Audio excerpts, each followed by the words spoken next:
ነፍስ ከመብል ይበልጣል አይበልጥም? እምትበሉት ለነፍስ ነው ወይስ ነፍስ ስላላችሁ ነው የምትበሉት? አያችሁ የሚበልጠውን ሰጥቶናል። መብል ኖሮ ነፍስ ባይኖር ምን ይጠቅማል? ነፍስ ስላለ ትበላለህ። መከራ የተሞላች ዓለም ውስጥ ስንኖር የሚያሰቃይ ዓለም ውስጥ እረፍትን የሚሰጠን እሱ ነው። በተከበበ ከተማ የሚያስደንቅ እረፍት ለልጆቹ የሚሰጥ ኢየሱስ ይባላል። እረፍት አለ። ምድረ በዳ ያስቀራቸው እግዚአብሔር ሳይሆን ኑሯቸው፣ ዕውቀታቸው፣ አስተሳሰባቸው፣ ድርጊታቸው ቀጠሮ ቦታ አልመጡም ይላል። ለምን ሲባል በምድረ በዳ ወድቀው ቀርተዋል። ለምን ሲባል ሴሰኑ፣ ተፈታተኑት፣ አንጎራጎሩ ይላል። መንገር ነው ለእግዚአብሔር። አለቀ በቃ። ገና ሳትጠይቁት የሚያስፈልጋችሁን የሚያውቅ አምላክ አለ። ማጉረምረም ምን ያስፈልጋል? ወገኖቼ አጉረምርመን ከምንበላው ነገር እግዚአብሔር ይጠብቃል። እስቲ በደንብ አሜን በሉ። እመኑት፣ እግዚአብሔር ለልጆቹ የሚያስፈልገውን ያደርጋል። ለዚህ ነው እናንተ ክፉዎችና ጨካኞች ስትሆኑ ለልጆቻችሁ መልካም ማድረግ ካወቃችሁ የሰማይ አባትማ እንዴት።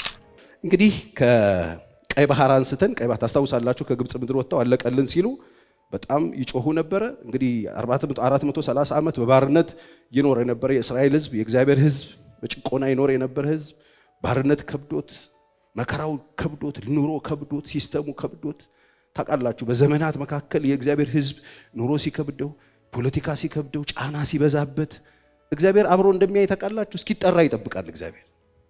430 ዓመት በባርነቱ የተሆኑ መጨረሻ ላይ በጣም ሲከብዳቸው ጮሁ ይላል።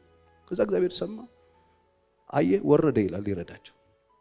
እና ታስታውሳላችሁ በሚያስገርም ታምራት ነው ያወጣቸው። ከዛ ሰዓት አንስቶ ቀይ ባህር ጋር ደግሞ ምን ነው እዛ በሰፈራችን በሞትን ኑሮ እስኪሉ ድረስ አስፈሪ ነገር ገጠማቸው። የማይቻል ነገር አይተው አያውቁም። ሰዎቹ የሚያውቁት ዘፍጡን እየተፈጠፉ ጭቃ እያቦኩ ጡብ መጠብጠብ ነው እንጂ እንደዚህ አይነት ሚራክል አያውቁም።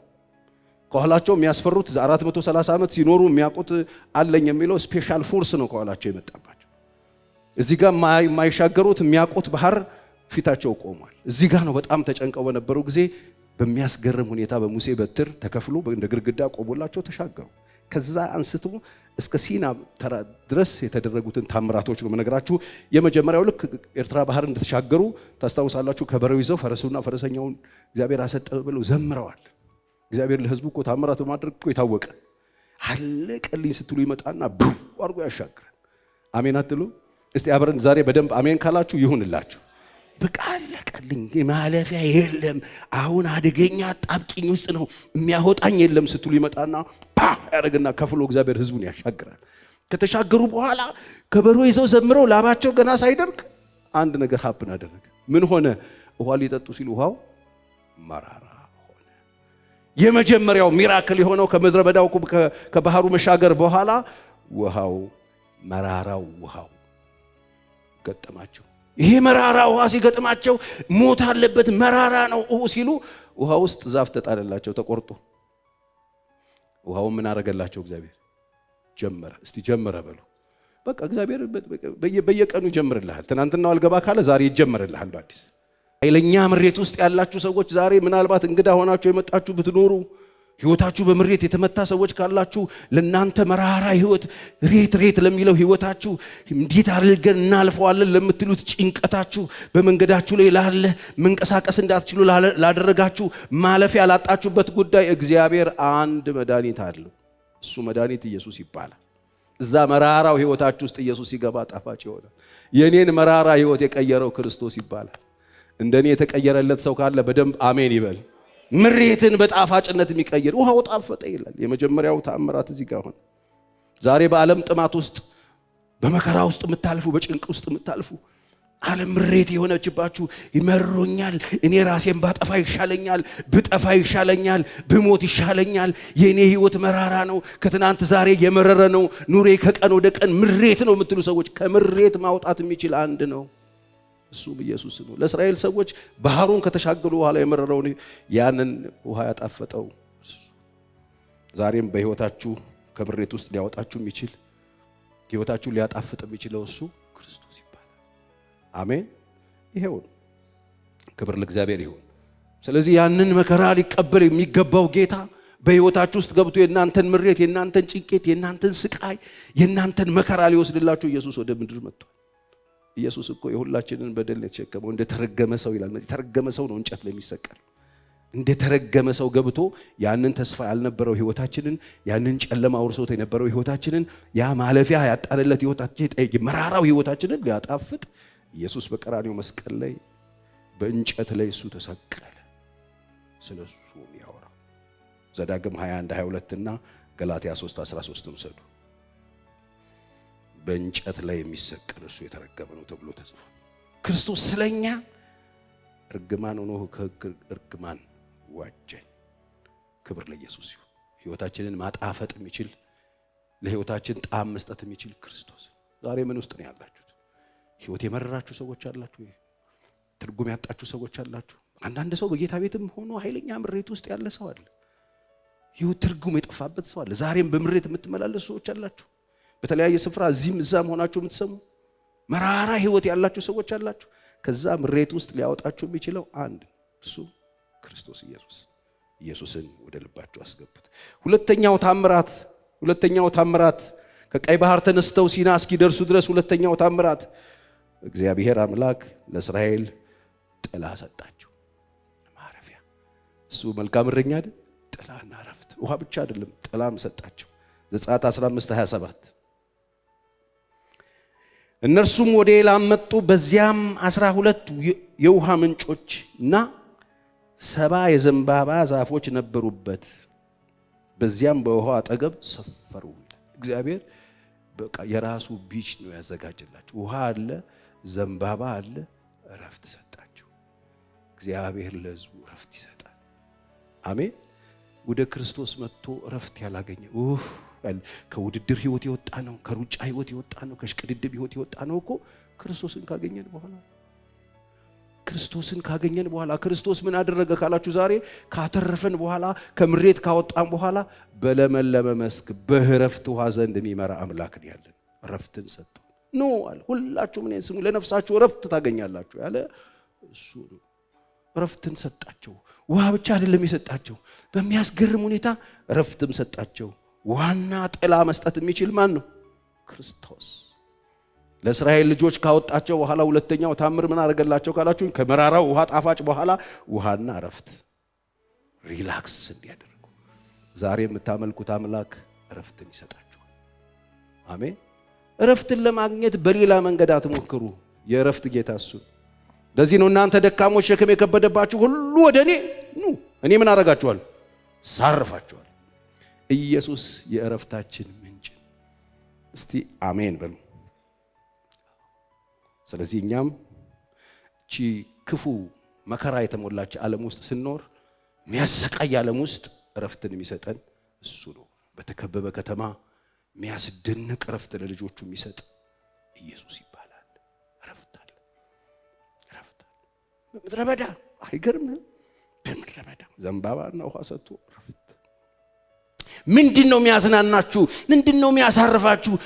ምን አግኝታችሁ ነው ያረፋችሁት? ይሄው ዓለም እየታመሰ ነው። ኃያላን እየታመሱ ነው። አባላባቶች እየታመሱ ነው። ባለስልጣን እየታመሰ ነው። ሀብታሙ እየታመሰ ነው። የተማረው እየታመሰ ነው። አዋቂው ጠቢቡ እየታመሰ ነው። ምንድነው የረፍታችሁ ምክንያት ከተባለ ኢየሱስ ይባላል። ኢየሱስ ይባላል። አንድ ኢየሱስ ያሳረፈው ሰው በደንብ አሜን ይበለኝ። ማንም የተጠማ ቢኖር ወደ እኔ ይምጣ። የሚያረካ ውሃ ያለው ጉዞ ላይ ውሃና ዘንባባ የሚሰጥ አንድ እሱ ጌታ ኢየሱስ ይባላል። ክብር ለእግዚአብሔር ይሁን። እግዚአብሔር ማስተዋልን ይስጠን። ሁለተኛው ታምራታቸው እሱ ነበረ። ሶስተኛው ስጋ ተሰጣቸው። ስጋ ከሲና እስከ ሲና እስኪደርሱ ድረስ ከቀይ ባህር ተነስተው ሲና እስኪመጡ ድረስ መንገድ ላይ የገጠማቸው ከባባድ ነገር ነበር። በዛ ሁሉ ውስጥ እግዚአብሔር አሳረፋቸው። ዘንባባ ሰጣቸው። ውሃውን አጣፈጠ። አሁን ደግሞ ስጋ። እግዚአብሔር ሕዝብ ይሁን። አይገርማችሁም? ማጉረምረም የትናንት የተሰራውን ታምር የተሻገሩትን ባህር ረስተውት፣ የመረረው ጣፋጩን ረስተውት፣ ዘንባባውን ረስተውት፣ ልምላሜውን ረስተውት፣ እግዚአብሔር በሕይወታቸው የሰራውን ረስተውት ልንሞት ነው ያመጣን አሉት። ፈተና ነው እኮ ሕዝብ መምራት ፈተና ነው። ሕዝብ መምራት ፈተና ነው ወገኖች። እኔ ያሳዝኑኛል፣ ነገስታት ያሳዝኑ፣ የሀገር መሪዎችማ በጣም ነው የሚያሳዝኑኝ። የእግዚአብሔር ሕዝብ የኔ የሚባለው ሕዝብ እግዚአብሔር የለየው ሕዝብ እኮ ነው። ትናንት በልቶ ዛሬ የሚክድ የነበረው እርሱት ምን ነው በሞትን እግዚአብሔርም ሙሴን በሕጌ ይሄዱ ወይም አይሄዱ እንደሆነ እኔ እንድፈትናቸው እስቲ ይሰሙኛል አይሰሙኝም? ሕጌን ይጠብቃሉ አይጠብቁ? እስቲ እንድፈትናቸው እነሆ ከሰማይ እንጀራን አዘንብላቸዋለሁ፣ ሕዝቡም ወጥተው ዕለት ዕለት የሚበቃቸውን ይልቀሙ። እንዲህም ይሆናል በ6 ቀን ያመጡትን ያዘጋጁ። ተመልከት፣ ዕለት ዕለትም ከሚለቅሙትም ይልቅ 2 እጥፍ ይሁን አለው። ታውቃላችሁ እግዚአብሔርም ክብር ጠዋት ታያላችሁ፣ በእግዚአብሔር ላይ ያንጎራጎራችሁትን ሰምቷልና በእኛም ላይ የምታንጎራጎሩትን እኛ ምንድነን አሉ። ሙሴም ያንጎራጎራችሁበት ማንጎራጎራችሁን ሰምቷል። በመሸ ጊዜ ትበሉ ዘንድ ምን ቁጥር 8 9 ትበሉ ዘንድ ስጋን ማለዳም ትጠግቡ ዘንድ እንጀራን እግዚአብሔር ይሰጣችኋል። እኛ ምንድነን? እኛ ላይ የምታጎረመርሙት ማንጎራጎራችሁ በእግዚአብሔር ላይ ነው እንጂ በእኛ ላይ አይደለም። መተው ፊት የወጡት እነ ሙሴ ላይ የጮሁን የመሰላቸው ኖ ያጉረመረማችሁት ያንጎራጎራችሁት በእኛ መስሏችሁ ከሆነ አይደለም፣ በራሱ ላይ ነው። ትናንት ያበላችሁን ክዳችሁት ነው። ትናንት የፈወሳችሁን ክዳችሁት ነው። ትናንትና የረዳችሁን ክዳችሁት ነው። ቀደም በዝማሬ እንዳነሳ ወገኖቼ ያለፈውን ያለፍነው በጌታ ነው። እስቲ ያለፈውን ያለፍኩት በጌታ ነው በሉኝ። ሰምቷል እግዚአብሔር ማንጎራጉጮን ሰምቷል። ወደ እግዚአብሔር ፊት ቀረቡ በላለው። እንዲህም ሆነ አሮን ለእስራኤል ልጆች ማህበር ሁሉ በተናገረ ጊዜ ወደ ምድረ በዳ ፊታቸውን አቀኑ። እነሆም የእግዚአብሔር ክብር በደመናው ታየ። እግዚአብሔር ሙሴን አለው የእስራኤል ልጆች ማንጎራጎር ሰማው። አይገርምም? እግዚአብሔር ሰው ሲያንጎራጎር እንደሚሰማ እግዚአብሔር ሲያጉረመርሙ ሰዎች ይሰማል። ሰማቸው። እግዚአብሔር በሚያስገርም ሁኔታ አምጥቶ ድርጭቱን ከመረላቸው። አዝኖባቸው ስለነበረ እየበሉ ይላል መጽሐፍ በመንጋጋቸው እግዚአብሔር ቁጣ ነደደ ይላል። ወገኖቼ አጉረምርመን ከምንበላው ነገር እግዚአብሔር ይጠብቃል። እስቲ በደንብ አሜን በሉ። እመኑት፣ እግዚአብሔር ለልጆቹ የሚያስፈልገውን ያደርጋል። ለዚህ ነው እናንተ ክፉዎችና ጨካኞች ስትሆኑ ለልጆቻችሁ መልካም ማድረግ ካወቃችሁ የሰማይ አባትማ እንዴት እናንተ መስሏችኋል። እናንተ ለልጆቻችሁ የምታደርጉት እናንተ መካከል ዳቦ ቢለመን ድንጋይ የሚሰጥ ሰው አለ ወይ? እንቁላል ቢለመን ጊንጥ የሚሰጥ ሰው አለ ወይ? እናንተ ክፉዎችና ጨካኞች ስትሆኑ ለልጆቻችሁ መልካም ታረጉ አይደለም ወይ? እንዴት እኔን ትጠረጥሩኛላችኋል? ወገኖቼ እግዚአብሔር በኢየሱስ ስም ማስተዋል ይስጠን።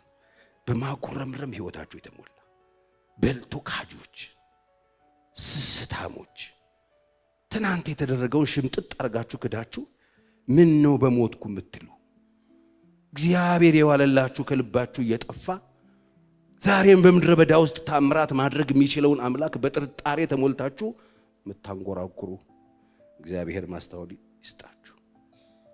አሜን። የተቸገራችሁት ነገር አለ፣ ያማራችሁ ነገር አለ፣ መንገር ነው ለእግዚአብሔር። አለቀ በቃ። ገና ሳትጠይቁት የሚያስፈልጋችሁን የሚያውቅ አምላክ አለ። ማጉረምረም ምን ያስፈልጋል? ባያጉረመርሙ እግዚአብሔር ይሰጣል አይሰጥም? ይሰጣል አይሰጥም? ይሰጣል። እስቲ ባላጉረመርም እግዚአብሔር ይሰጠኛል በሉ። አጉረምርመው ከተሰጣቸው ባያጉረመርሙ እግዚአብሔር ፈርቷቸው ነው የሰጣቸው? እንደምንም ብሎ ኬትን ብሎ ነው የሰጣቸው? ስላለቀሱ ነው የሰጣቸው? እጥረት አለበት እግዚአብሔር? ያቀረበው እጥረት አለበት እግዚአብሔር? ሳታጉረመርሙ የሚሰጣችሁ ከሆነ ለምን ታጉረመርማላችሁ? ለምን አትጠይቁት? አባት ከሆነ ለልጆቹ መልካም የሚያደርግ እኮ ነው። የሚያስፈልገንን እኮ የሚያውቅ ሳናጉረመርም መስጠት የሚችል አምላክ አለን። ዛሬም በምድረ በዳ ውስጥ መናን ማዘጋጀት የሚችል፣ በምድረ በዳ ስጋን መስጠት የሚችል፣ የሰዎችን ጥያቄ መመለስ የሚችል፣ ጥያቄን መመለስ የሚችል ሳታጉረመርሙ አባት ወይ ፈቃድ ከሆነ ይሄን ነገር እፈልጋለሁ ብትሉ እግዚአብሔር ለምንድን ነው የምትጠይቀኝ ጧትና ማታ ይላል ወይ? ለምንድን ነው ወደ ኋላ ተመልሰን የተደረገውን ነገር ዲሌት አድርገን በልቶ ካጅ ምን ሆነው?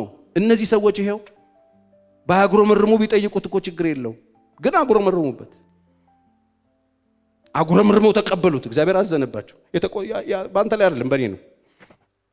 ሙሴ እንደውም ምርር ብሎ ተያጫል። አሁንስ በቃ አልፈልግም አለ። ይሄን ህዝብ እኔ አልፈልግም፣ በቃ አሁን በቃኝ አልፈልግም አለ። ሙሴ ራሱ ከየት ይመጣል ብሎት ከእግዚአብሔር ጋር ሙግት ውስጥ ገብቶ በሌላኛው ምዕራፍ ከየት ታመጣለህ? አሁን ይሄን ሁሉ ከርስ እንዴት ነው የምትሞላው? ቶቶቶ እጅ አጭር ናት እንዴ ያለ ሙሴ። የኔ እጅ አጭር ናት። ማጉረምረማቸው በጣም ሲበዛ በሙሴና በእግዚአብሔር መካከል ያለውን ዕውቀት ራሱ ታዩበታላችሁ። ሙሴ ግራ እስኪ ከየት ይመጣል ይሄ ሁሉ ህዝብ ይበለው እንዴ? ሙሴ እኔ እጅ አጭር ናት ወይ እንዴ? በስጋ ታማለው እንዴ? ስጋ ማብላት አይደለም፣ ስጋ አለብሳቸዋለሁ፣ አልብሻቸዋለሁ። ሲጀመር ስጋ አልብሰዋል እኮ እግዚአብሔር፣ ማብላት አይደለም። ማን ያለበሰ ስጋ? ልኳንዳ ቤት ነው የለበስከው? ወንድሜ እግዚአብሔር ምንም የሚሳነው ነገር የለም።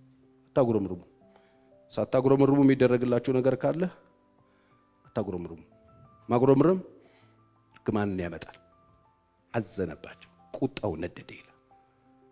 ይሄ አጉረምራሚ ትውልድ በቃ እዚህ ጨርሰዋል። ስጋ መንጋጋቸው እያለ እግዚአብሔር ማስተዋል ይስጥ።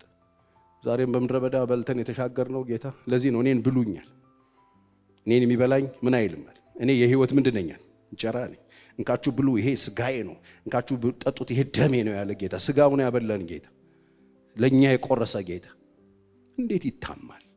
ስጋውን ቆርሶ የሰጠ ጌታ እንዴት ለልጁ ካልሳሳ ለልጁ ካራራ እንዴት ሌላውን ነገር እንዴት ይከለክለናል? ወገኖች አታጉረምርሙ፣ እጭ ምናምን አትበሉ፣ ነውር ነው።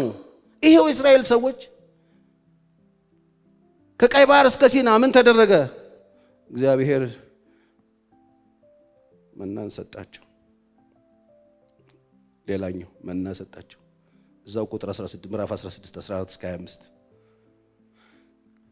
መናን ሰጣቸው። ስጋ ሰጣቸው፣ መና ሰጣቸው። ምን ተስኖት ነው? ጌታ እኮ ምን ይሳነዋል? እስቲ የኔ አምላክ ብሎ ምን ይሳነዋል? ወገኖቼ እግዚአብሔር የሚሳነው ነገር የለም። እስራኤልን አውጥቶ አስገባለሁ ካለ ያስገባል። ምድረ በዳ ያስቀራቸው እግዚአብሔር ሳይሆን ኑሯቸው፣ ዕውቀታቸው፣ አስተሳሰባቸው፣ ድርጊታቸው ቀጠሮ ቦታ አልመጡም ይላል። ለምን ሲባል በምድረ በዳ ወድቀው ቀርተዋል። ለምን ሲባል ሴሰኑ፣ ተፈታተኑት፣ አንጎራጎሩ ይላል። ምድረ በዳ ላይ እስራኤልን የጣለው የወደቁበት ምክንያት ሴስነው ነው። የወደቁበት ምክንያት ተፈታትነውት ነው። ይሄ እንጀራ አሁን ሰለቸናሉ ይላል። የሚገርም ነው። እንጀራው እኮ ጌታ እኮ ነው። ምሳሌው እኮ ነው። አስጠላናል። አሁን በጌታ መኖር ህይወት በጣም የሰለቻችሁ ሰዎች አላችሁ። አሁን ይሄ ህይወት ነው የምትሉ ያገኛችሁት የዘላለም ህይወት የዘላለም እንጀራ በልታችሁ ለዘላለም ማትራቡበትን እንጀራ በልታችሁ የሚያልፍና በዳሪ የሚወጣ እንጀራ ጎደለኝ ብላችሁ የያዛችሁት እንጀራ የቀለለባችሁ ሰዎች አላችሁ። የበላችሁት እንጀራ የህይወት እንጀራ እሱ ተራ የሆነባችሁ ሰዎች አላችሁ። መናው አስጠላናል። እሱን ሰጥቷቸው ነበረ። ምድረ በዳ ላይ አልጋገሩም፣ አልፈጩም፣ አልዘሩ። እግዚአብሔር መናን ሰጣቸው። ምዕራፍ 16 ዘጸአት ከ14 እስከ 25 የወደቀውን ጠል ባለፈ ጊዜ እነሆ በመሬት ላይ እንደ ደረቅ ውርጭ ሆኖ ቅርፊቱ ይመስል ነበር፣ ደቃቅ ነበር። በምድረ በዳ ታየ። የእስራኤል ልጆችን ባዩት ጊዜ ያ ምን እንደሆነ አላወቁምና እርስ በርሳቸውም ይህ ምንድነው ተባባሉ። ሙሴም ትበሉት ዘንድ እግዚአብሔር የሰጣችሁ እንጀራ ነው። ማን የሰጣችሁ እንጀራ? እግዚአብሔር የሰጣችሁ እንጀራ ነው፣ ብሉ አላቸው። ጋበዛቸው እግዚአብሔርም ያዘዘውን ነገር ይህ ነው፣ እያንዳንዱ የሚበላውን ያህል ይልቀም። በቃ በልክ ይልቀም። ምድረ በዳ ላይ ያላችሁት የሚበሉትን የሚያክል ይልቀም። በድንኳኑ ባሉት ነፍሶች ቁጥር፣ በቤተሰቡ ቁጥር ልክ በድንኳኑ ባሉት ነፍሶች ቁጥር በአንድ ሰው አንድ ጎመር ውሰዱ አላቸው። አንድ መስፈሪያ ለአንድ ሰው አንድ መስፈሪያ ውሰዱ አላቸው። የእስራኤል ልጆች እንዲሁ አደረጉ። አንዱ አብዝቶ አንዱ ማሳንሶ ለቀመ ይላል። ይሄ መንሰፍሰፍ ድሮም ነበር፣ ሰቀቀን ድሮም ነበር። እግዚአብሔር ይበቃል። በቤተሰባችሁ ቁጥር እየሰፈራችሁ 7 ቤተሰብ ከሆነ 7 ስፈር። ከዛ 7 ስፈር ሲባል ይሰፍራል። ገብጋባ ሰው ነበር። ዛሬም ትናንትናም ነበር፣ ዛሬም አለ። ለቀመ። በጎመርም በሰፈሩት ጊዜ እጅግ ለለቀሙ አላተረፈም፣ ጥቂት ለለቀመም አልጎደለበትም። ይኸውልህ እግዚአብሔር ስራ። ይሄ እንጀራ ትልቅም ትንሽም የለም። በቃ መጽሐፍ ቅዱስ ስለዚህ ነው የሰው ህይወቱ በገንዘቡ ብዛት አይደለምና ተጠንቀቀዋል። በጣም ብዙ ገንዘብ ሲኖር አሪፍ ህይወት አትኖር። ተጠንቀቁ፣ ከመጎምጀትም ተጠበቀዋል። ሁሉ እያንዳንዱ የሚበላውን ያህል ለቀመ። ሙሴም ማንም ከእርሱ አንዳች ለነገ አያስቀራላቸው። ነገር ግን ሙሴን አልሰሙትም። አንዳንድ ሰዎች ከእርሱ ለነገ አስቀሩ። እርሱም አብራችሁ አንብቡት፣ ተላ ሸተተም፣ ሙሴም ተቆጣቸዋል። ተላም ሸተተም። ይሄ ነው የተነገረው። አይረባቸው፣ እግዚአብሔር ያላቸውን ነው አድርጎ። መጽሐፍም እኮ ነው ኢየሱስ ምን እንጸልይ ያሉት እንጸልዩት። አዎ በሰማይ የምትኖር አባታችን ሆይ ስምህ ይቀደስ፣ መንግስትህ ትምጣ፣ ፈቃድህ በሰማይ እንደሆነች እንዲሁ በምድር ትሁን። የዕለት ጌታ እኮ የዕለታችን ነው። ዛሬ እንበላዋለን። ነገ መኖሩን እርግጠኛ የሚሆን አንድ ሰው አለ የሚነግረኝ? እርግጠኛ ነኝ ነገን ከጠዋት እስከ ማታ ያለውን ነገር ሪፖርት ላደርግልህ እችላለሁ የሚል ሰው አለ? በደንብ ስሙኝ። አንደኛ ትናንት የሚባል ቀን አልፏል። ነገ የሚባል ቀን ተስፋ ነው እንጂ የለም። እግዚአብሔር ከሰጠን ነው የምንኖረው። ጌታ የሰራት ቀን ይቺ ናት። በእርሷ ደስ እንዲለን ሐሴት እንድናደርግ እግዚአብሔርን እንድናመሰግን ይገባል። የተሰጠን ዛሬ ነው። ዛሬ ኑር መጀመሪያ። ዛሬ በጣም ብዙ ሰው እየተጨነቀ ያለው ለዛሬ ነው ለነገ ነው። ለዚህ ነው እኮ ጌታ ኢየሱስ ምን እንበላለን ምን እንጠጣለን ብላችሁ አትጨነቁ አለ። ይህ እንደሚያስፈልጋችሁ የሰማይ አባታችሁ ያውቃል።